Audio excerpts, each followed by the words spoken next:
This is Sean Payton, head coach of the New Orleans Saints. What's with this Saints happy cast? This has to be the worst Saints podcast in the world. Ralph can't say anyone's name right. Andrew doesn't know football. Everyone has a hard time listening to Dave. And is Kevin even there tonight?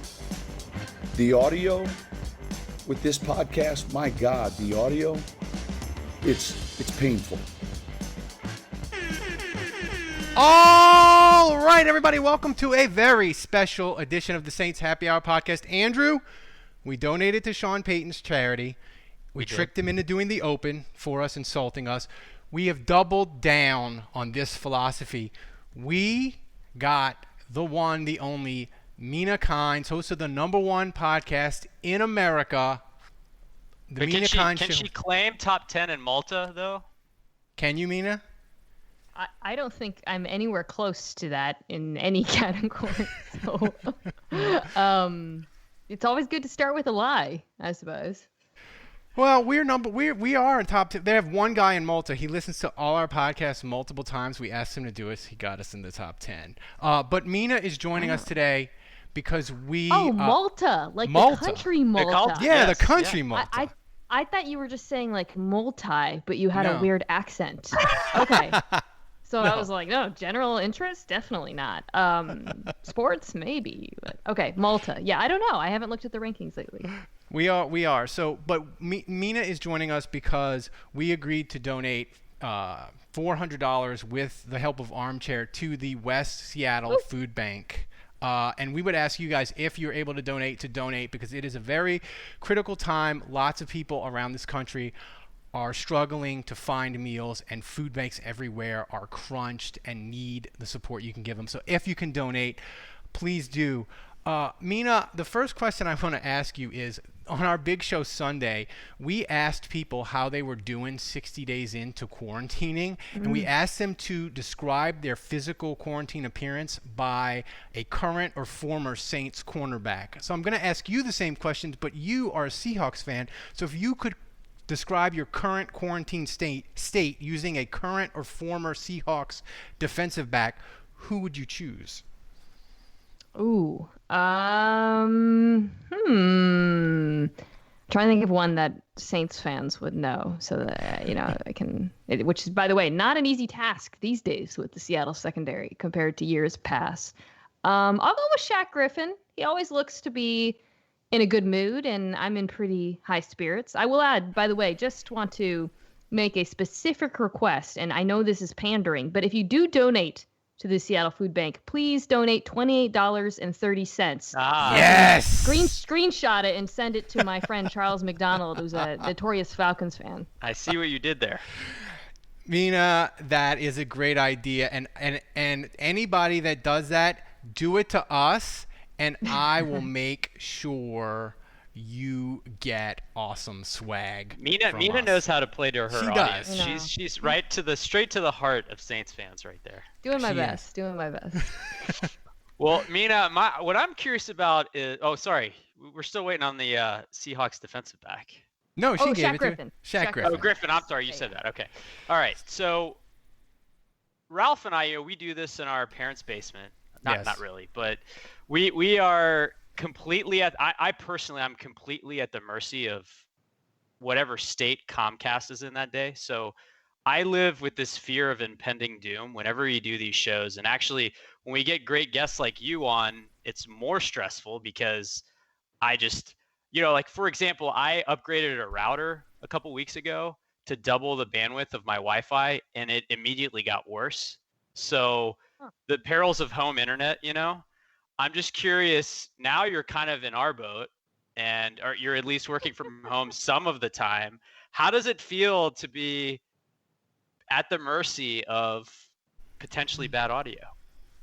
They're great questions. I have a ESPN router, like a Wi-Fi. I don't know how it works, but basically it means that I can use Ethernet when we start doing our TV hits from home, and then we reroute them through Bristol. But the internet has to be blazing fast, and I found that that's helped a lot. So now I'm in pretty good shape. Early on, it was a little dicey.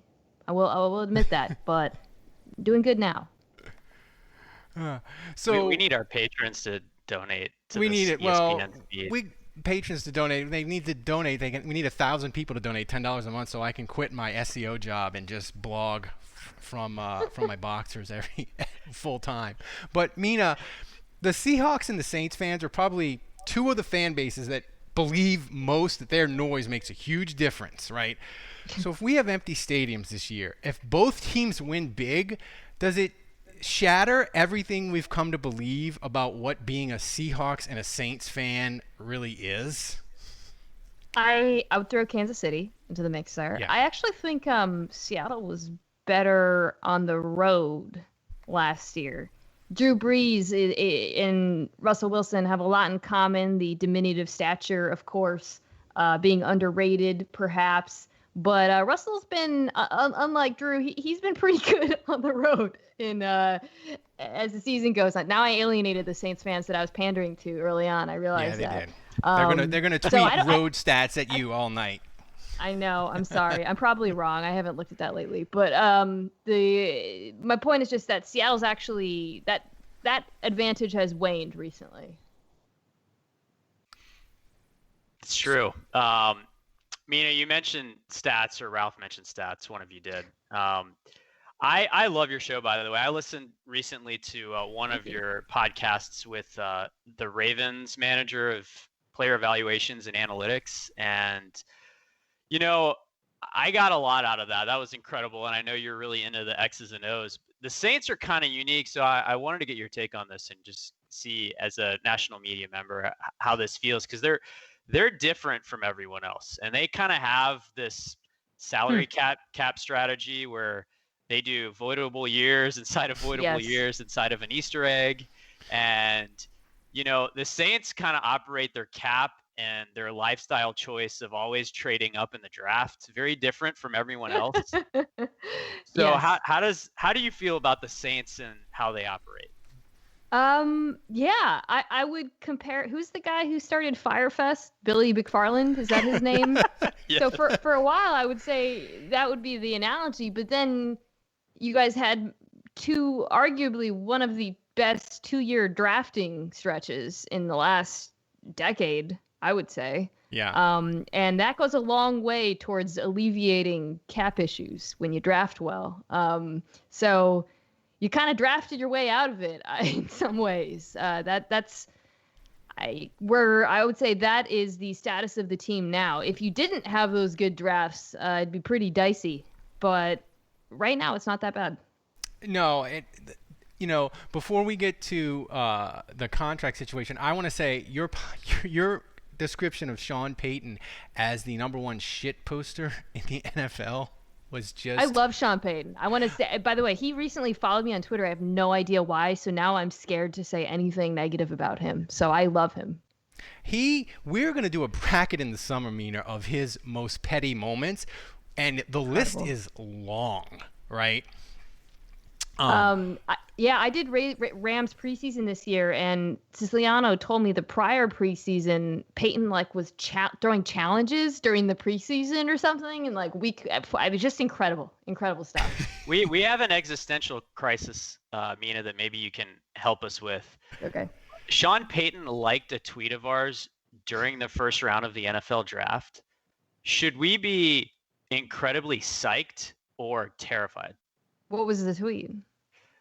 It was something about, actually it was after he did this open for us, and we said that he missed his calling as an actor. Oh, so it was like a nice tweet. So my point is, but it's during the first round. So the fact that he was looking at Twitter and liking a tweet during the first round of the draft, is that a bad sign? First round is like the chillest round of the draft for teams. I mean, he's not the GM. And I guess I'm trying to think about the Saints in their first round in particular. I remember hearing, when you guys picked 26? Yeah. 24. 24. There was some noise about some of the teams that were picking later having interest in Ruiz. So I guess maybe, he could have been busy with that, but seems like they kind of went into the draft knowing what they wanted to do there. Have you ever heard of a team after the draft, Mina, basically bragging that, yeah, we tried to trade up in the third round to get Bond, and we were going to give up way more than we ended up giving up. And it just worked out for us. Like, have you ever heard a team publicly admit that? Yeah, actually, yeah. Teams after the draft love to pretend they got incredible value, right? Or that they were going to take the guy earlier. So I actually think I have heard that. Like, oh, we would have given up way more. Yeah. Did you trade it for Troutman too? Yes.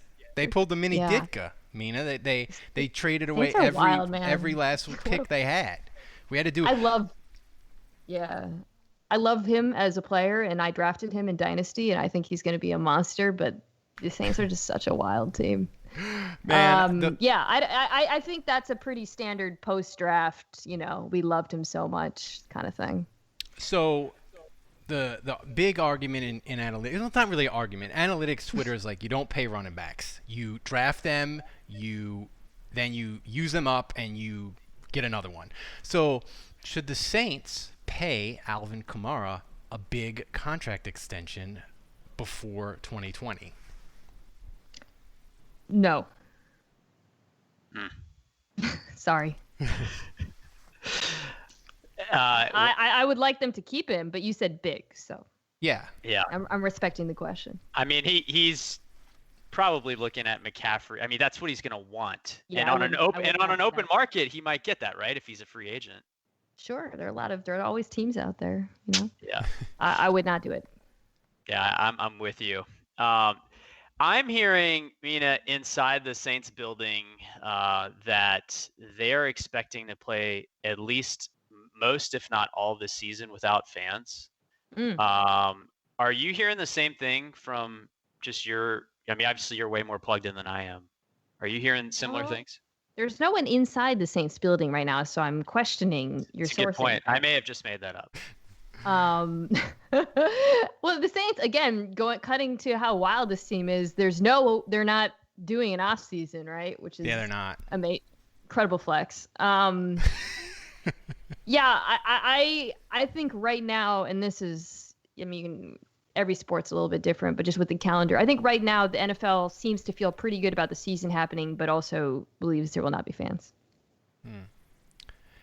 It drives Saints fans crazy, Mina, that Aaron Rodgers is perceived by the national media as better and more accomplished quarterback than Drew Brees. Are we right to feel angry, slighted, and bitter about that? I think that Aaron Rodgers at his peak was better than Drew Brees at his peak. I think Drew Brees is better now. How's that? There you go. Who has the better resume for the Hall of Fame?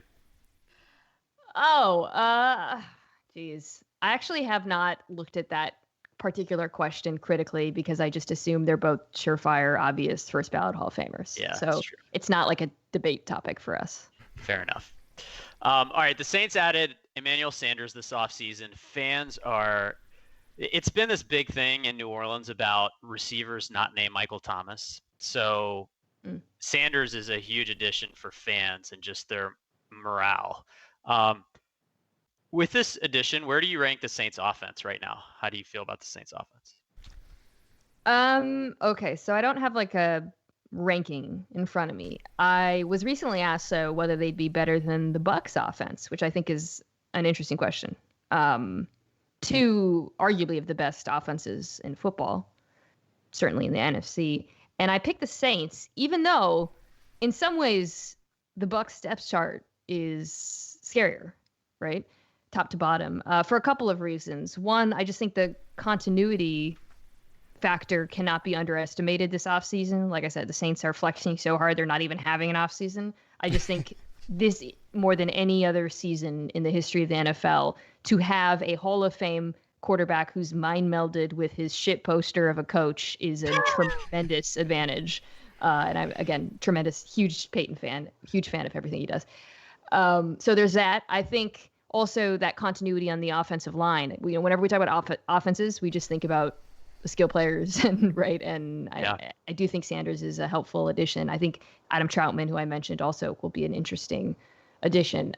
But to me, the offensive line is probably the difference between these two teams. I thought the Ruiz pick was fascinating, letting go of Warford. I'll be curious to see what they end up doing with him and McCoy. But that line is just better than the Bucs, even with the additions they've made, and I think you can't underrate that. So getting to the Bucs, they have Brady, they have Gronk. You just said that it's a huge advantage for the Saints. Do you think the restrictions with the coronavirus will impede Tampa in a way that is going to be very significant, at least early on in the year? Early, yeah. You guys are playing in the opener, right? Yes. Yep. That's probably the big game. Yeah, is that in New Orleans? It is in or New Orleans. Tampa? New Orleans. Might have to be Tampa the way things are going. You saw Florida's yeah. down for whatever. Come on down, let's do it. But yeah, I think in the early part of the season, it is going to be a issue. Brady values these off seasons so much in terms of getting on the exact precise same page with his weapons. And I think not having that is going to be pretty big for them. As the season progresses, it could get a little bit different. I mean, that's the other thing with Brees.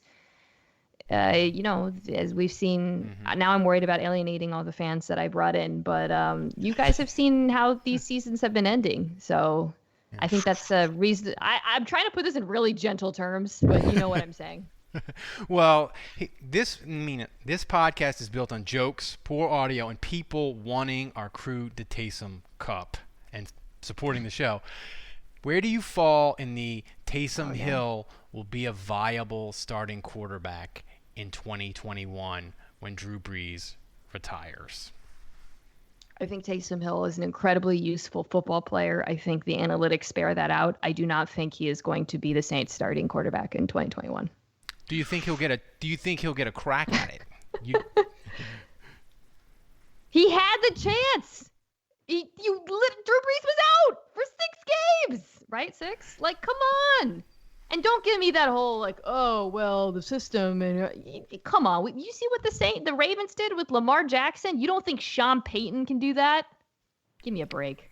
Well, that's fair, but my only response to that would be that at that stage of the season, at the beginning, things were different than they are now. Because if you watch that Vikings game, Mina, it was Taysom touched the ball on 8 plays, and it was 47% of the offensive yardage. The fact that Drew Brees was bad in that game and Taysom Hill was effective, for how many touches? 8. Yeah. Is not a counter to the fact that Sean Payton did not start him as your quarterback for 6 full games. It's true. He's also almost my age. Come on. No, the and again, I'm not a Taysom Hill hater. Did you hear what I said at the beginning? No, I it's think true. he's I didn't hate the contract. I think he's totally useful. I just don't think he's your starting quarterback. And you think that's solely based on the Saints didn't go to him when they could have? That, and he is 31, 32 now? Yeah. 30, 31, yeah. That would be the other piece of evidence. Yeah, also, I in the very limited snaps, he hasn't shown that much as a quarterback. Well, the thing is, Mina, he's to most Saints fans, he's like an unused number 1 pick. He's perfect. So weird. He was 1 for 1 in the playoff game, and we've never seen him go. This is why people hate him, honestly, and it's not his fault at all. They do. No. I don't. I'm a Taysom supporter. Do you think people will like him more now that he'll be eligible in fantasy to be used more? Maybe. If he doesn't let them down. People really turn against players who, there was a big Sammy Watkins piece. I don't know if you saw that. Yeah. And it's pretty wild. But I was like, man, people really hate Sammy Watkins. A lot of anger. And then I was remembered, oh, right, it's because of fantasy. He's let a lot of people down. Well, I want to hear about when you let people down, Mina.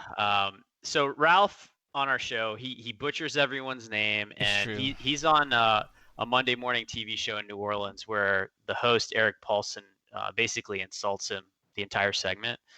I'm curious for you though, like, do you have an embarrassing moment on TV or just covering the NFL to share with us? Like constantly. Okay, here's one. The first time I was on First Take, which is debating, right? I was making, you have to be like really energetic and sound angry, right? Even if you're not, you gotta really like bring the heat. And I was making it was in December because they call on, I'm like the C team, so it must have been like Christmas or something. And I had to make a point about James Harden, and for me too, I don't have a loud voice, so I have to really like bring it, And you drank like 3 Red Bulls before going well, on. I just gotta like speak from my chest, and I screamed James Farton instead of James Harden. This is live television, ESPN. So that's one that comes to mind. Nice. Any chance you could play that off as intentional though? Well, yes, if it had been a negative point about James Harden, but it was a positive point.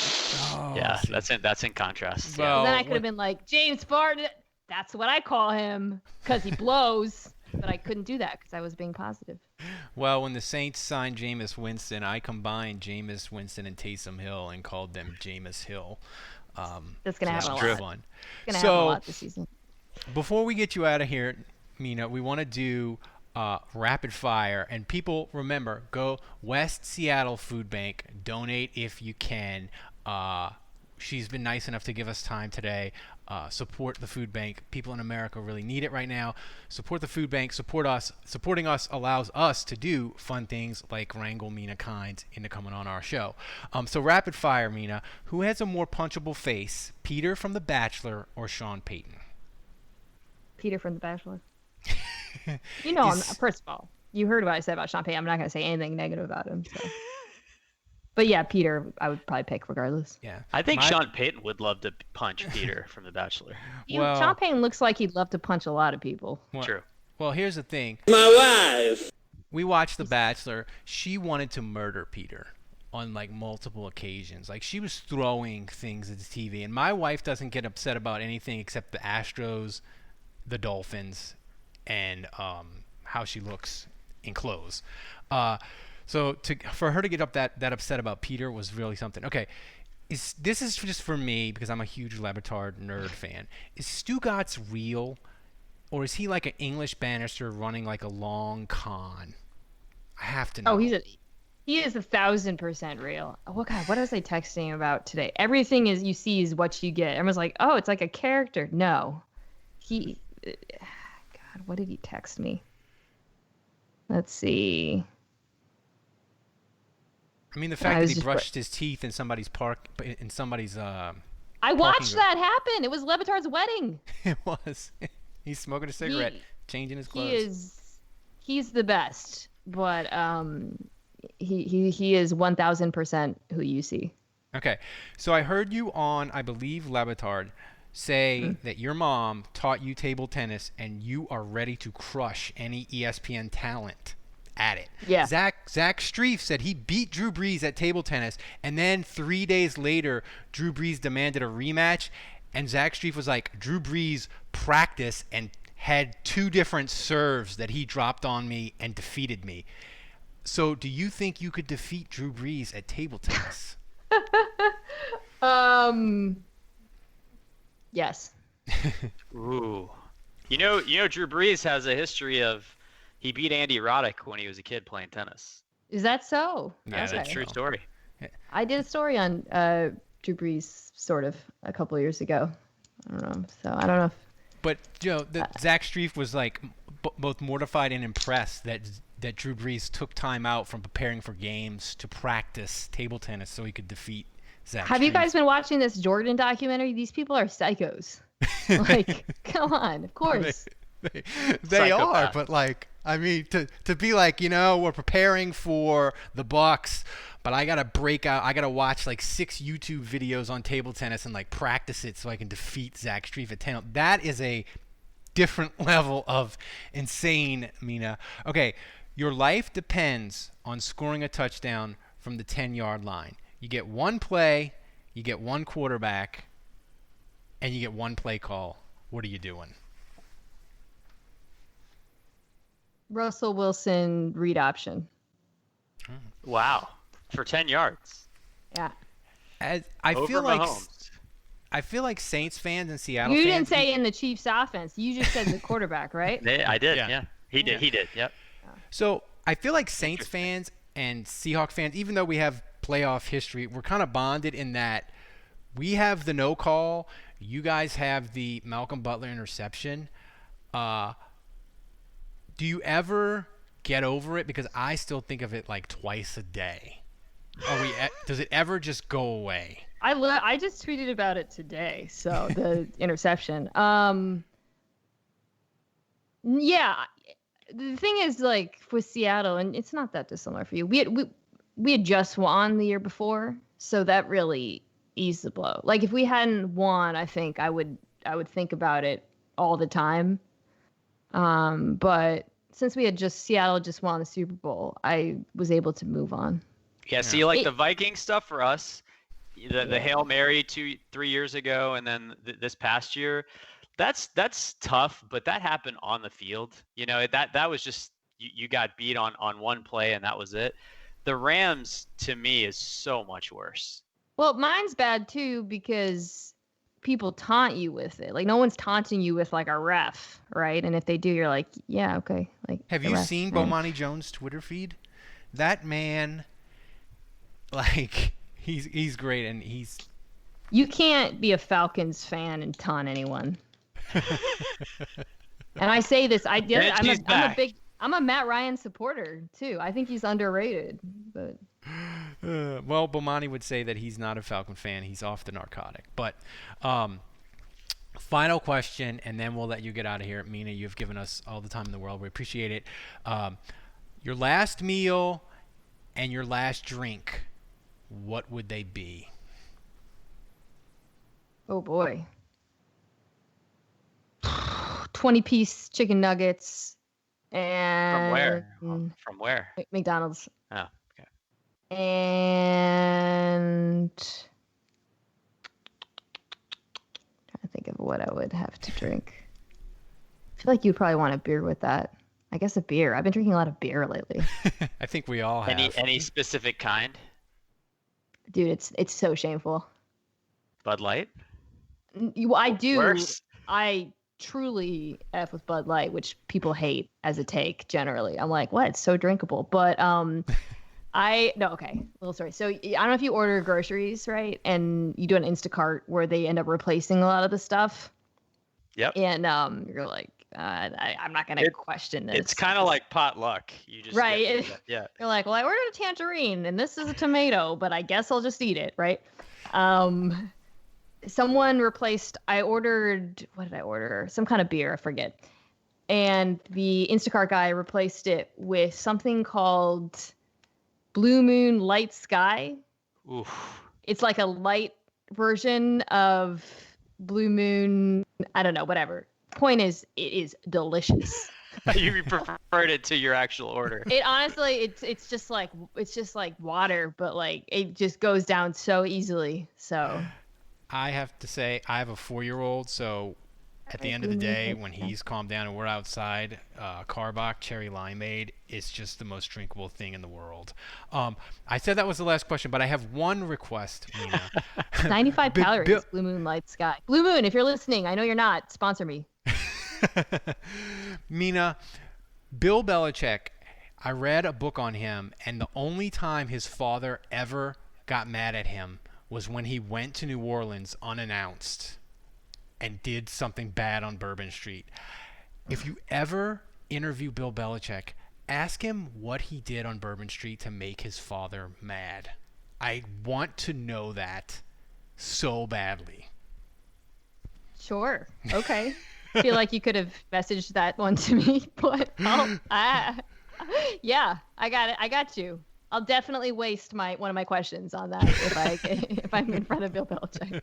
I just feel like maybe he'll open up and he'll be like, I went to Big Daddy's and it got crazy. It was 1970 and we got nuts. I'm sure. Right. I'm sure that he's sounds like the definitely kind of gonna thing he deliver. would love. Yes, he would light up. Well, Yeah. if you Like a could combine Christmas it with a punning question, he might answer it. That's true. The only way to make Bill Belichick light up is to, I bet, ask him about Taysom Hill or something. I bet he would like that. No, you ask him about Thomas Morstead, and he Yes. literally talked for 6 minutes uninterrupted. He The has a last time man he- crush on Thomas Morstead. Yeah, that's his bit. That's his bit. We and had I respected we it. had Thomas Morstead on this show, and we asked him if he was aware of Bill Belichick's crush on him, and he confirmed that He was. he's aware of it. That So- makes sense. So, thank you, Mina Kynes, for giving us the time today. Guys, West Seattle Food Bank. Go there, donate $28.03. Screenshot it to Mina Kynes and who was it? Charles McDonald. As a joke, screenshot it to me, send it to me, and you will get swag courtesy of us. Mina Kynes, it's been a pleasure. We can't thank you enough for giving us time. No problem, guys. Thank you, Mina. No problem. Have a great day. You too.